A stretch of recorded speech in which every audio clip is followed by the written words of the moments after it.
Salut à tous et bienvenue dans The TV Society, une émission Minted produite par thesocieties.media avec le soutien logistique de CheckSub. Le marché de la publicité vidéo connaît aujourd'hui une mutation qu'on ne peut que qualifier de profonde. Selon Groupe M, la vidéo représente désormais plus de 50% de la croissance mondiale du marché publicitaire digital, porté par la CTV, les plateformes sociales et le streaming. Mais cette croissance s'accompagne aussi d'une fragmentation sans précédent des usages, des formats, des inventaires et même des outils de mesure. Alors, comment construire des stratégies cohérentes? Comment arbitrer entre TV, streaming, social vidéo et plateformes digitales? Et surtout, comment mesurer efficacement la performance dans un univers devenu totalement hybride? Pour en discuter, j'ai le plaisir d'accueillir Alban Pelletier d'OnVoice, Philippe Baucher de TF1 Pub et Stanislas Di Vittorio de Vis-a-Vis.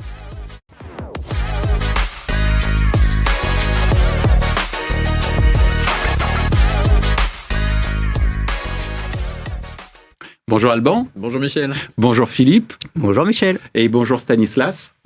Bonjour Michel. Alors Stanislas, on va dire que tu es bienvenu dans notre club puisque Alban, Philippe et moi-même avons travaillé il y a 20 ans de ça au développement de MSN Messenger. Donc ça nous rappelle de belles années, les belles années d'MSN Messenger dans les années 2000-2006. Donc je suis ravi... Messenger Boys de vous retrouver sur ce plateau. Ravi. Je peux m'en aller. Hein, non, mais je peux m'en aller si tu me demandes. Tu es bienvenu parmi nous parce que tu vas nous apprendre énormément autour de la mesure, entre autres, puisque l'objectif de cette émission, c'est de faire une sorte d'état des lieux de la pub vidéo à travers l'offre, comme peut le proposer TF1 Pub, à travers le trading que tu représentes via ta société Alban OnVoice, et toi, Stanislas, spécialisé dans la mesure qui est quand même une sorte de mot-clé, mot très important sur le marché aujourd'hui, puisqu'on parle d'unification de la mesure, entre autres, etc. Donc, on va parler un petit peu de tout ça. Première question pour toi, Alban. De ton point de vue, quelle est la place de la pub vidéo dans les investissements pub actuellement? Alors moi, j'ai un point de vue qui est toujours très, très ciblé, mais je vais prendre les chiffres du marché. Comme ça, au moins, ça sera, je pense, plus simple des chiffres que vous devez bien connaître. Donc, j'ai récupéré, en fait, les chiffres du SRI de 2025. Ce qu'il faut avoir en tête, c'est que la vidéo, il y en a un peu partout. Donc, l'idée, c'est de réagréger en fait des grands groupes d'usage derrière. Et la pub vidéo, c'est à peu près 31% du marché. Donc, c'est 3,8 milliards sur les 12 milliards du marché publicitaire au sens large. Et dans ces 3,8 milliards, tu vas avoir 2,4 milliards sur la partie sociale et 1,4 milliard sur la partie display. Et on va revenir dedans. Donc, on a vraiment deux grands blocs, un tiers, deux tiers, un tiers plutôt, avec une partie sociale et une partie, on va dire, format classique. Et dans ce format classique-là, on va avoir effectivement la partie VOD, BVOD et SVOD. Donc, le A pour advertising, donc ça va être tous les modèles qui tirent leurs revenus de la publicité.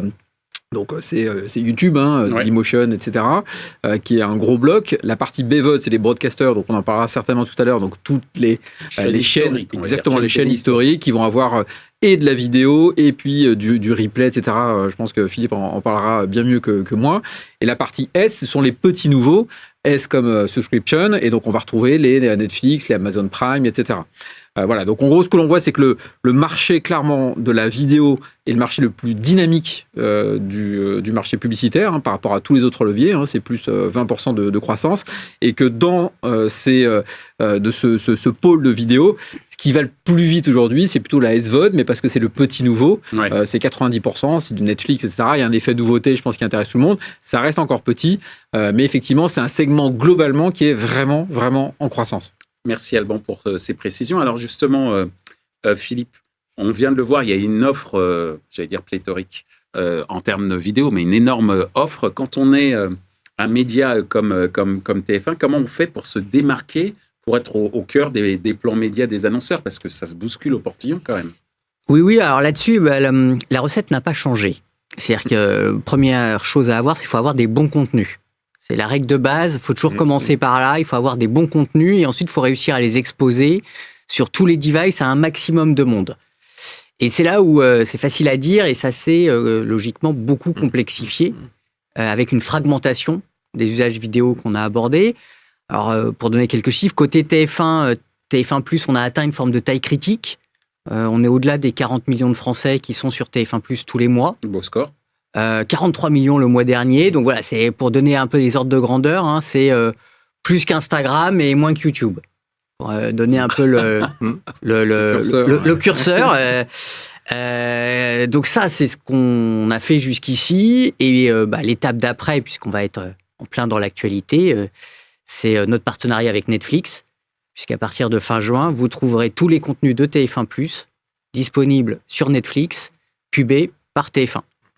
Alors, Stanislas, justement, on a vu la richesse. On a vu comment un média pouvait se démarquer, notamment vis-à-vis des grandes plateformes. On a dit que c'était le contenu qui était la clé. Ouais. Et toi, tu arrives à un endroit, j'allais dire, stratégique, parce que j'ai pour habitude de dire, sans mesure, il n'y a pas de marché. Ouais. Donc, comment mesurer les performances des campagnes vidéo de manière cohérente et surtout unifiée avec cette multiplication de plateformes? Alors, déjà, je pense que quand on dit mesure, en vidéo et notamment avec... maintenant qu'on est un peu dans la vidéo sur le web, enfin des choses modernes, il y a deux aspects. Il y a un aspect de mesurer en amont, c'est-à-dire, j'ai acheté X millions de vues, j'ai acheté une présence, est-ce que je l'ai? Est-ce que les gens l'ont vu? Puis après, il y a une question de mesurer la performance en aval. Est-ce que ça a marché? C'est deux sujets qui n'ont fondamentalement rien à voir. Alors, la beauté du web, c'est que si on veut mesurer, c'est possible, techniquement. Autant, je dirais, la télé traditionnelle, à un moment, on ne sait pas si Madame Dupont a été dans sa télé, on dit médiamétrie dit que, mais enfin, on ne sait pas ce que les gens ont vu. Sur le web, c'est faisable. Mais, techniquement, à condition qu'on vous laisse faire. C'est-à-dire? C'est-à-dire que quand vous êtes sur les réseaux sociaux, ils ne vous laissent pas mettre ce qu'il faut techniquement. Bon, ça s'appelle un pixel, enfin, peu importe, c'est du code. Pour voir ce qui se passe. Okay. Nous, si on nous laisse faire, on est capable de dire, par exemple, il y avait une vidéo de 30 secondes, est-ce que les gens, ils l'ont vue? Ils ont vu 30 secondes, ils ont vu 1 seconde, ils ont vu 5 secondes, ils sont partis au bout de 4 secondes, est-ce qu'elle était cachée derrière un autre écran, donc en fait, personne n'a rien vu? Tout ça, ça se mesure, c'est la beauté du web. Mais... Pas trop sur la table. D'accord, sans taper sur la table. Ok, je vais pas casser le matériel. Mais, je dirais, l'immense majorité, quand même, des acteurs ne vous laisse pas vérifier ça. Donc, vous allez sur YouTube, ils ne vous laissent pas. Vous allez sur Facebook, ils ne vous laissent pas, etc., etc. Donc, c'est faisable. Mais aujourd'hui, il faut faire confiance quand même à YouTube et à quelques autres pour savoir qu'est-ce qu'ils vous ont délivré. Il faut juste le savoir. Bon. Après, il y a la question navale. Qu'est-ce que ça a rapporté? Alors ça, c'est un peu la bouteille à l'encre depuis un siècle, qui est, voilà, sur ma pub, je sais qu'il y en a 50% à la poubelle, quand on dit, comme on dit traditionnellement, mais je sais pas lesquels. Enfin, il y en a 50% qui servent à rien, je ne sais pas lesquels. Alors, la beauté, quand même, du web, c'est qu'on arrive à faire mesurer beaucoup plus de choses, donc on arrive à avoir une bien meilleure vision. C'est pas parfait, mais on arrive à mieux savoir ce qui marche et ce qui marche pas. Merci Stanislas. Si vous voulez réagir, messieurs, vous pouvez, Donc, je peux que rejoindre le sujet sur l'importance de la mesure et l'importance de la transparence, qui est et de la mesure par un tiers. L'automesure nous amenant toujours dans des zones de doute. Absolument. Merci, ça rejoint un petit peu ce qui s'est dit sur différentes émissions, sur 2 précédentes émissions juste avant vous. Donc, merci de clarifier ou en tout cas de confirmer ce point. Alors, quand on est une agence comme la tienne, Alban, comment on construit un plan média qui doit être cohérent avec autant de plateformes disponibles? Comment on fait? Alors, nous, on est NadTech, donc on va plutôt accompagner les agences, justement, à trouver les bons schémas. Mais c'est vrai que pour une agence, en fait, il y a une complexité, on l'a évoqué tout à l'heure, il y a une multiplication des plateformes. Chaque plateforme va avoir ses propres formats, ses propres specs techniques, etc. Donc ça rajoute encore une notion de complexité. Et on l'a évoqué tout à l'heure, chaque plateforme va donner ses propres chiffres sans mesure unifiée. Donc effectivement, si on souhaite un moment ou un autre tester et la CTV et du social et du replay, etc., il y a une vraie complexité technique pour des entreprises qui n'ont pas les ressources forcément, à la fois en termes de compétences et en termes simplement de nombre de personnes, pour gérer l'ensemble. Donc lorsqu'on regarde en fait les statistiques, on s'aperçoit effectivement que généralement il y a 1, 2, 3 leviers max, mais que la plupart en fait des annonceurs utilisent 1 ou 2 leviers. Donc pour les raisons que je viens d'évoquer, complexité, développement de formats, etc., etc. Donc le point clé, je pense, c'est qu'il ne faut pas partir de la plateforme, il faut plutôt partir de la cible et donc du contenu. Voilà, si ma cible, elle est plutôt de la ménagère de moins de 50 ou du jeune ou du CSP+, ça sert à rien de se retrouver sur du TikTok pour faire de la ménagère. Donc je pense que le point clé pour chaque annonceur, déjà, c'est plutôt que de partir sur des plateformes qui sont entre guillemets, tendances qui sont sympas, avec des formats rigolos, etc. C'est plutôt de rester sur les fondamentaux. Où est ma cible ? Je prends le format effectivement sur lequel ma cible est la plus présente et derrière je vais compléter pour augmenter, on l'évoquait tout à l'heure, pour compléter le reach. Je pense que Philippe, tu l'as évoqué tout à l'heure, il y a comme une notion de volume sur la partie télé. Donc en fait, le point clé, c'est vraiment de rester à l'extérieur de la notion de plateforme pour rester en fait sur la cible et puis de se dire quelles sont les 1, 2, 3 plateformes qui permettent d'avoir le meilleur reach. Et bien sûr les meilleures performances, mais le meilleur reach sur ma cible. Donc je pense qu'il faut rester sur les fondamentaux et normalement ça devrait bien se passer. Merci Alban de nous rassurer. Point important, on a parlé de la multiplicité des plateformes, mais il faut aussi parler de la multiplicité des formats. Mais je vais rester sur 2 formats en particulier. Par exemple, entre le 16/9e plateforme TV et le 9/16e plateforme sociale, la bataille est plutôt assez costaud. Enfin, elle est aussi costaud en termes d'arbitrage, j'allais dire, en tant qu'annonceur. C'est-à-dire, à un moment, quel format je vais choisir. Est-ce qu'un jour, on va arriver à une sorte de format unique ? Ou pas du tout ? Pas du tout. Ouais, alors, je donne un point de vue. Je pense que c'est 2 formats complémentaires. Il n'y en a pas un qui va tuer l'autre. C'est 2 formats qui sont relativement complémentaires parce qu'ils ne font pas la même chose. Et sur le 16/9e, ce qui a clairement changé la donne, c'est l'essor de la CTV. Aujourd'hui en France, on a 90% maintenant des foyers français qui sont équipés d'une CTV, que ce soit qu'elle soit connectée au travers de leur box opérateur ou directement au travers de leur Smart TV. La CTV permet de faire sur du 16/9e du ciblage, du programmatique, de l'adressable, et le tout avec du son sur un bel écran qui est au milieu du salon, avec en plus des indications d'attention, de visibilité, de complétion, de co-viewing. Potentiellement sur le canapé, il y a 1, 2, 3, 4 personnes. Ce que Médiamétrie sait faire. Exactement. C'est mesuré. Il y a un panel, certes, mais qui est une façon de donner derrière l'impression, en effet, c'est une impression démultipliée avec le co-viewing. C'est des choses que le format vertical saura moins faire, mais il saura faire d'autres choses. Donc, moi, j'aurais tendance à pas forcément opposer les deux, mais à dire que les deux font des choses différentes. Et ensuite, en fonction de l'objectif de l'annonceur, il faut savoir lequel jouer et comment, j'irai de plus en plus, comment orchestrer les deux. Puis l'intérêt aussi, c'est peut-être de dire que dans un cas, le 16/9e, on a un potentiel...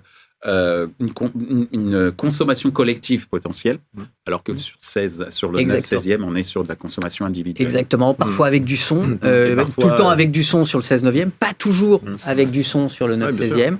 C'est pas tout à fait la même efficacité derrière. Donc voilà, moi je n'opposerai pas les deux, mais je pense que justement il y a une complémentarité. Et puis de toute façon aujourd'hui, on va dire avec les possibilités de l'IA, transformer un format. Ce qui était historiquement un point de pénibilité côté annonceur, je pensais de plus en plus smooth. Donc les agences créa me taperaient dessus en me disant que c'est jamais aussi simple que ça, mais c'est quand même plus simple que ça n'était.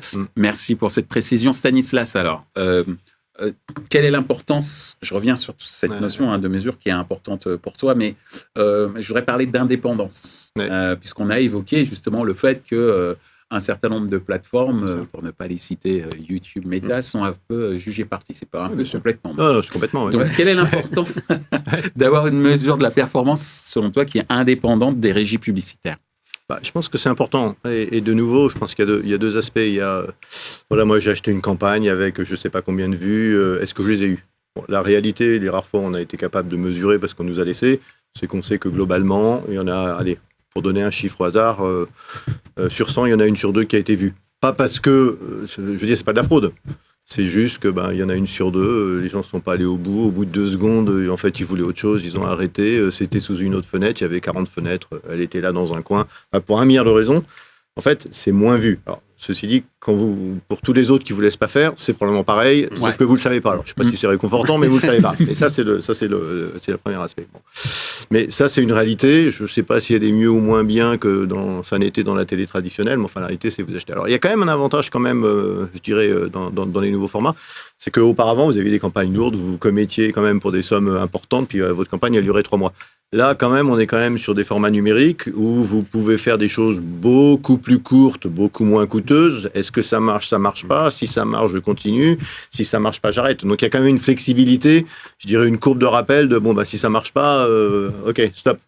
Donc, ça, c'est quand même le gros avantage du numérique. Bon, après, il y a un deuxième aspect qui est, ma campagne, qu'est-ce qu'elle a donné comme résultat? Alors, je dirais, il y a plusieurs raisons pour lesquelles c'est important, je pense, d'être indépendant. Bon, le premier, c'est que juger parti, je dirais, quand vous allez acheter une voiture ou quand vous allez au resto, vous ne demandez pas au type qui prend la commande, est-ce que ça c'est bon? Enfin, moi, ça m'est arrivé de poser la question. Oui, mais on a toujours un petit doute quand même. Et voilà, j'attends encore la réponse qui dit non, mais le prenez pas, c'est vraiment une. Enfin, vous voyez ce que je veux dire? Donc, par définition, juger parti, ça marche pas très bien. Ça, c'est la première chose. Bon, mais la deuxième, si on veut être un peu plus positif, c'est vous prenez une pub, je sais pas moi, allez, on va dire sur un Facebook. Enfin, je tape pas sur Facebook, hein, c'est tous les mêmes. Facebook, il voit ça en silo. Donc, il voit quelqu'un qui avait une pub Facebook, puis il regarde ce qui se passe derrière. Bon, statistiquement, Facebook a un reach tel que probablement toute personne qui achètera aura vu du Facebook au milieu. Donc, légitimement, Facebook peut vous dire, attendez, moi j'ai fait 100% des achats, puisqu'il y avait toujours quelqu'un. Le point, on sait comment ça se passe. Quand quelqu'un va acheter, il a vu, quelqu'un lui a parlé, il a vu des pubs, je sais pas où, à la limite, mais même pas en vidéo, dans le métro, dans le machin, dehors, à la télévision, sur le web, dans différents formats, il a fait des recherches, il est revenu, il est reparti. Et puis, il y a eu effectivement du Facebook. Alors, quelle est la part du Facebook dans l'achat? La fameuse attribution, en fait. Voilà, elle est là, mais ça n'est qu'une partie. Et donc, Facebook, quand il le regarde en silo, ça, il ne sait pas. Bon, puis après, il a peut-être tendance à dire que c'est peut-être lui. Enfin, c'est humain. Hein. Moi, à leur place, je ferais pareil. Donc, il y a quand même une vraie question là-dessus. Maintenant, la défense, effectivement, de l'annonceur, c'est important de mesurer avec des gens indépendants. Et puis, c'est important aussi de cycler pour voir ce qui marche pas, et puis changer au fur et à mesure. Merci, Stanislas. Alors, il y a un sujet qui est important aujourd'hui dans l'état des lieux un peu de la pub vidéo au niveau des transactions. C'est la notion d'IA et un truc qui fait un peu peur et qui fascine en même temps, c'est les fameux agents. D'où cette question pour toi qui travaille sur des plans médias, la révolution agentique touche-t-elle aujourd'hui la pub vidéo? On en discutait avec Stanislas. Je pense qu'il y a deux visions. Il y a la vision, on se dit, on va améliorer les choses, et il y a une vision où ça va modifier les choses. Voilà, je pense qu'on était assez en phase. Ça va révolutionner le secteur. En gros, la façon dont on achetait les dernières, maintenant et dans 6 mois, ça n'aura plus rien à voir. On parle même pas de 2 ans, 3 ans, mais non. Oui. Là, souvent, on compare avec la révolution de la vapeur ou de l'Internet. Ça a pris des années ou des dizaines d'années. Là, c'est en mois. Hier, il y avait des annonces. C'est comme l'adoption du QR code pendant le Covid.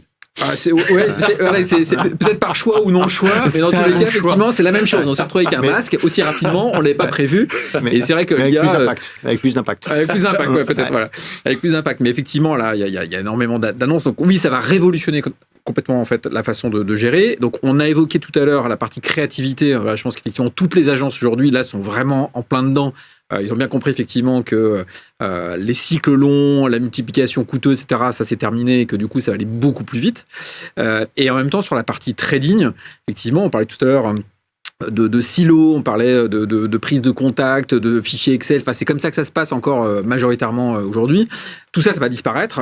C'est là, vraiment dans les prochaines semaines, on va avoir des agents qui vont reprendre le contrôle, qui vont prendre le contrôle de votre compte Meta ou votre compte Google, qui vont tout récupérer, qui vont tout analyser, potentiellement même faire les actions à votre place. Voilà. Et nous, on travaille sur ces sujets-là.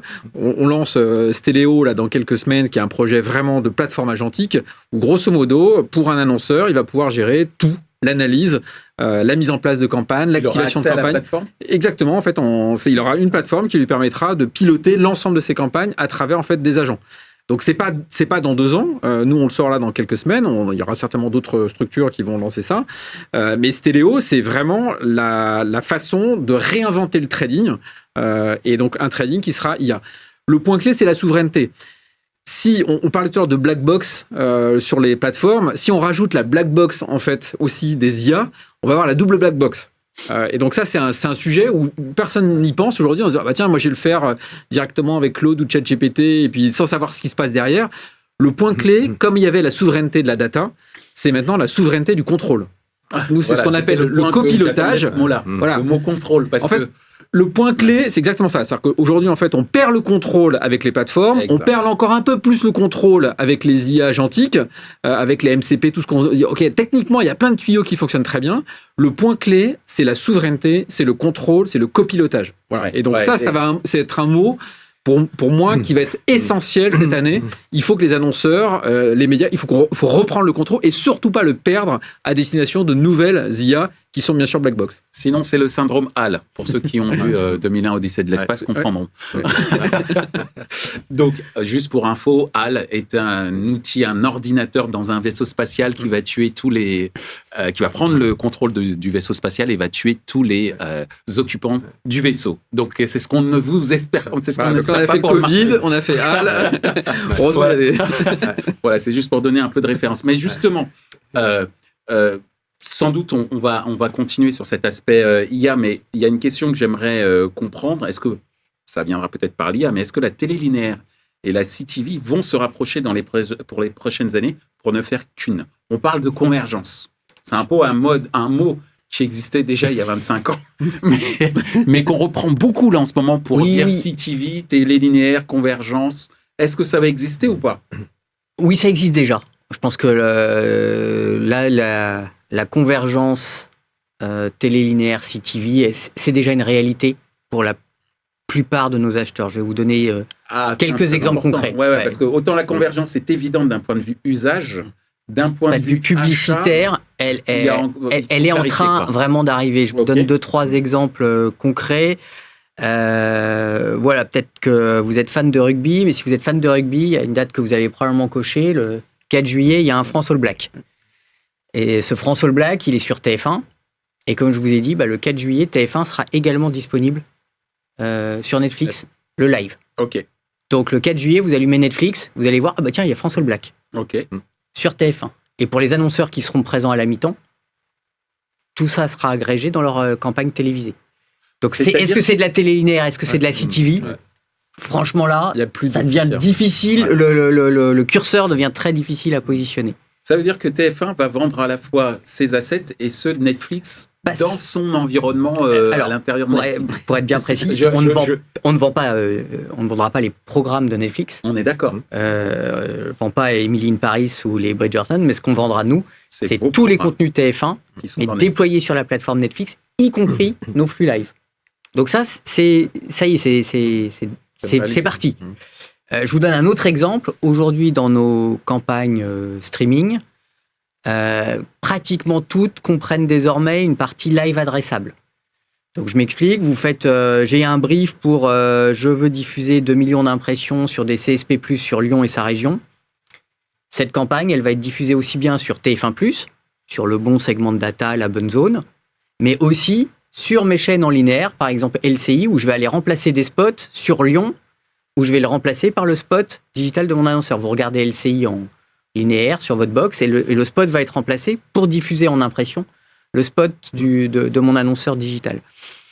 Là, pareil, je suis sur du linéaire, mais en même temps, c'est de la data et c'est adressable. C'est vraiment cette convergence qu'on voyait venir.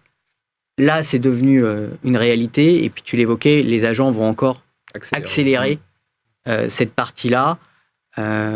Live, streaming, adressable, linéaire, tout ça, ça va vraiment s'unifier très rapidement. Et ça, vous le faites par l'intermédiaire d'une techno maison? Comment vous faites?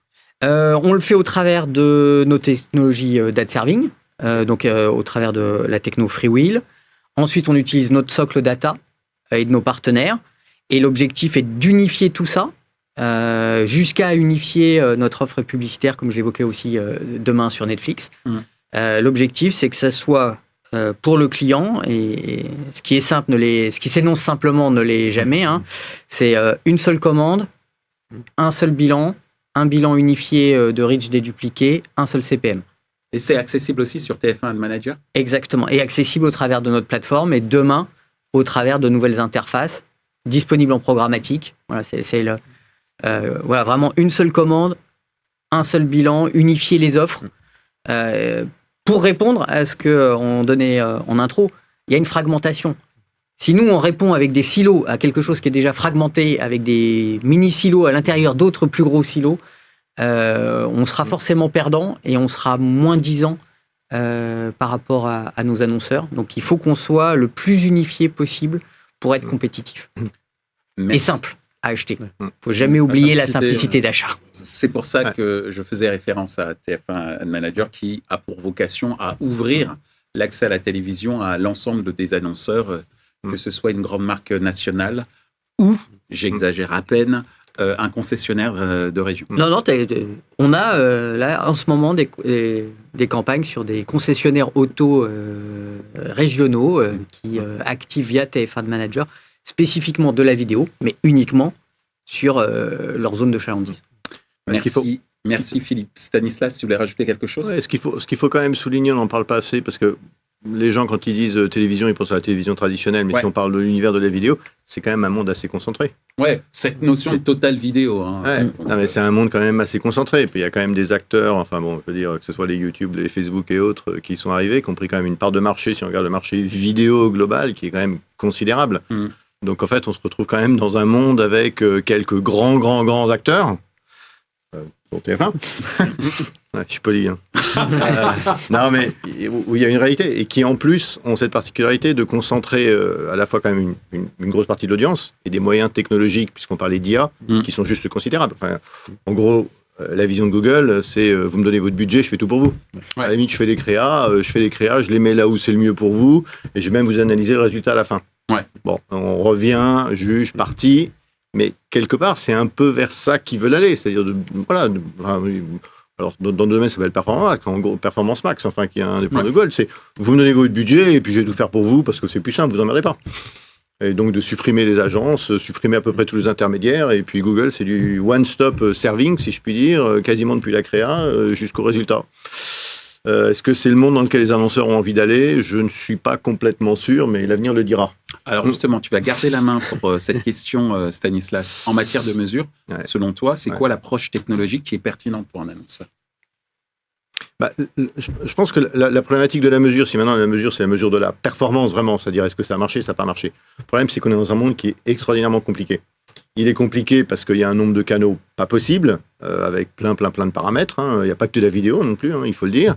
On reste quand même dans un monde qui est ce qu'on appelle omnicanal, c'est-à-dire il y a du online, il y a du offline. Vous faites une pub, peut-être que les gens ils achètent en ligne, peut-être qu'ils achètent hors ligne. Qu'est-ce qui a généré quoi, quand, comment, pourquoi ? C'est une réalité. Vous rajoutez là-dessus quand même une couche de RGPD, histoire d'avoir une vision partielle du monde. Et vous retrouvez en fait avec une tonne de données, mais vraiment une tonne de données, et des données qui sont un peu parcellaires. Et c'est là où la technologie, elle est fantastique. Alors c'est un peu un plaidoyer pro domo, je dois dire, mais pour nous permettre quelque part de manipuler toutes ces données et d'essayer finalement d'arriver à un modèle qui dise assez bien aux annonceurs, voilà ce qu'on pense qui a marché, ce qui a moins marché, voilà les retours sur investissement, voilà ce que vous devriez faire. Et en plus, comme quand on a beaucoup de données, ça devient vite compliqué, parce que bon, les gens ils aiment les données, mais il y a des limites. L'IA permet à la fois de traiter la donnée, mais aussi de l'exposer, de dialoguer. Donc plutôt que, regardez, vous avez des écrans de données, quelque part de dialoguer avec pour savoir ce qui marche pas. Et ça, c'est extrêmement puissant. Merci Stanislas. Même s'il faut parfois faire un peu attention à une itération parfois un peu, j'allais dire même exponentielle de la part des IA. C'est-à-dire qu'il en donne parfois toujours plus, parfois en donne toujours trop. Mais ça, c'est un avis personnel. Dernière question pour vous tous. Qui porte la croissance actuelle du format vidéo et selon vous, qu'est-ce qu'il apportera demain, cette croissance ? Oui, tu vois aujourd'hui, il y a vraiment deux formats, on l'évoquait tout à l'heure, qui ne s'opposent pas, mais qui sont vraiment complémentaires. Les formats qui sont plutôt courts, en 9/16e, plutôt des formats sociaux, et des formats qui sont plus longs, souvent plus quali, plutôt en 16, plutôt CTV. Et on voit bien qu'il y a deux jambes. Il n'y a pas deux chemins différents, mais c'est vraiment deux jambes. Et donc, je pense que ça va se situer plutôt entre ces deux formats-là. Donc après, la difficulté, c'est pour ceux qui ne proposent pas justement ce type de format ou ce type d'environnement. Et donc, c'est là où ça va être un petit peu challenging cette année. Mais après, encore une fois, cette notion d'agent va permettre certainement d'accélérer l'utilisation des différents canaux et certainement de passer de 1 à 2, à une ou deux plateformes, à peut-être plus, grâce justement à ces agents-là. Donc c'est pour ça que la carte telle qu'on la voit aujourd'hui, elle est très concentrée parce qu'elle est très compliquée. Si on rajoute de la simplicité, tu parlais de simplicité, pour moi c'est le mot qui est essentiel également, en dehors de souveraineté, il faut qu'on arrive à avoir de la simplicité pour utiliser davantage de plateformes. Donc on pourrait peut-être avoir quelques... Voilà, ça n'a pas modifié non plus les continents, mais on pourrait peut-être avoir quand même quelques changements de lignes. Et là, on aura plus d'utilisation des formats existants, des formats avec un S, et pas simplement des 2 grands formats. Encore faut-il que le marché soit standardisé en termes de Exactement. mesures et d'indicateurs. On revient à ce qu'on disait tout à l'heure, l'indépendance, la mesure, exactement. D'un est biaisé parce qu'il est à la fois jugé parti, comme on l'a dit tout à l'heure, ça risque de fausser aussi le calcul à la fin. De ton point de vue, Philippe, qu'est-ce qui va porter la croissance? Qu'est-ce qui porte la croissance actuelle de la vidéo et qui la portera demain? Moi, je vois vraiment la CTV comme étant le booster des investissements vidéo. Okay. C'est aussi ce qu'on voit aux US. On a vu, c'est bien simple. Dans les investissements vidéo aux US, la CTV représente une énorme part de ces investissements. On est quelque part en France assez en retard par rapport à ce marché-là. Donc je pense que la CTV va être gros dynamiteur une belle marge de progression au regard de ce qui se passe ailleurs. Oui, et puis des usages aussi qui se développent. On le disait. La CTV, c'est quand même formidable. C'est les qualités d'un bel écran de télé avec la data, l'adressabilité, le programmatique, le tracking, quand même beaucoup de choses qu'on peut combiner. Donc il y a encore beaucoup de belles choses à faire sur cet écran. Merci Philippe. Stanislas, point de vue. Moi, je suis assez d'accord qu'il va y avoir convergence. Enfin, après, on peut discuter un petit peu dans combien de temps, à quel rythme il va y avoir convergence. Après, il y a toujours le débat intéressant entre, les tuyaux, ceux qui ont un peu, les audiences, et puis ceux qui ont le contenu. Et bon, c'est un vieux débat dans le domaine, mais à un moment, pour attirer l'audience, il faut quand même des contenus de qualité. Bon, donc ça nous ramène à TF1, Netflix, enfin, etc. Il y a quand même des gens qui ont une audience absolument considérable qu'on connaît, qui, pour simplifier, sont les GAFA. Et donc là-dessus, je pense qu'il y a un vrai sujet intéressant. Et puis on voit bien de toute façon que maintenant, c'est pas 2 mondes vraiment totalement séparés. C'est 2 mondes il y en a un qui vient un peu plus de la créa, l'autre de la technologie, mais on voit bien que c'est quand même 2 mondes qui se rapprochent. Eh bien, en tout cas, merci Stanislas, merci Philippe, merci Alban d'avoir accepté de participer à cette émission pour faire un point sur l'état des lieux de la pub vidéo. On avait l'agence, on avait le broadcaster et la mesure qui fait le marché. Donc, merci d'avoir clarifié un peu tout ça et on se dit, je l'espère, à très bientôt. À bientôt, Michel. Merci Michel. Merci.